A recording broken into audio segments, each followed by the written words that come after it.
মানুষের অন্তরকে, ব্রেনকে I wash করে ফেলেছে। ইসলাম আর ধর্ম, রাজনীতি আর ধর্ম এক না। এজন্য মানুষ বলে বয়ান করেন, ওয়াজ করেন, রাজনীতি করবেন না। তাহলে কোরআন শরীফ থেকে রাষ্ট্রনীতির আয়াতগুলোকে তুমি আলাদা করে দাও।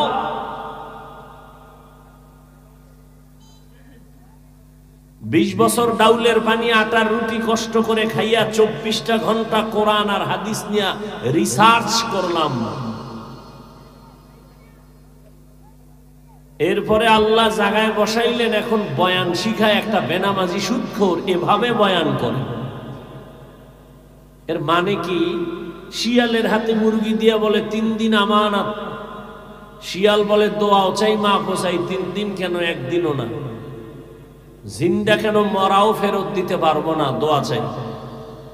শিয়ালের হাতে মুরগি দিলে যা হয়, ধর্মের চাবি সুদখোর আর বেনামাজির হাতে দিলে তো তাই হবে। দিছে কারা? জিব্রাইল। সুদখোর বেনামাজির হাতে ধর্মের চাবি কে দিয়েছে? কে বলেন? সত্য কথা স্বীকার করেন না কেন? আপনারা দিয়েছেন। ইসলাম চাই বলেছেন, ভোটের আগের রাত্রে পচা টাকা খাইয়া সকালবেলা কিবলা ঘুরায় ফেলছেন যে হুজুরের দিয়ে কিছু হবে না। হুজুরেরা কি করবে? হুজুর দিয়ে কিছু হবে না। হ্যাঁ, হুজুর দিয়ে কিচ্ছু হবে না, তবে লিখো হুজুর ছাড়া কিচ্ছু হবে না। ছাত্র জনতার বৈষম্য বিরোধী আন্দোলন সফলতার চাঁদ উদিত হওয়ার পেছনে উলামায়ে কেরামের অবদান অস্বীকারী এ পৃথিবীর নিকৃষ্ট মুনাফিক। উলামায়ে কেরাম আন্দোলনে নামছে না নামে নাই? ছাত্ররা নামছে না নামে নাই? নামছে। কেন নামছে? আমরা ক্ষমতায় যাব। কোন আলেম বলছে উপদেষ্টারে নামাও, আমরা হুজুররা বসবো? বলছে? বলে নাই। হুজুরেরা বলছে আমরা ক্ষমতার চেয়ার চাই না, এ জাতিকে জুলুম থেকে বাঁচাতে চাই। যে থাকো চেয়ারে সতর্ক, আবার জুলুম করলে আবার আন্দোলন হবে। মুসলমানের আন্দোলন একদিন না, একবার না, বারবার। মুসলমান জীবন একবার দেয় না, বারবার দেয়। তবে জাতি তুমি লিখে রাখো স্বর্ণাক্ষরে, প্রয়োজনে 200-300 টাকা খরচ করে একটা ব্যানার করো, রাস্তার মোড়ে মোড়ে টানাও।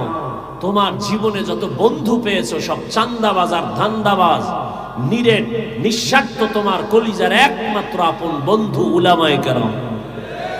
এই জাতিকে নিয়ে উলামায়ে কেরাম যে ভাবনাটা ভাবেন, পৃথিবীর কেউ ভাবে না। সব নিজের চেয়ার নিয়ে ভাবে, দল নিয়ে ভাবে, উম্মত নিয়ে ভাবে শুধু উলামায়ে কেরাম। উলামায়ে কেরাম নিজের পজিশন নিয়ে ভাবে না। ইমামতি থাক না থাক টেনশন নাই, বয়ান হোক না হোক টেনশন নাই, এ জাতিকে জুলুম থেকে বাঁচাতে হবে।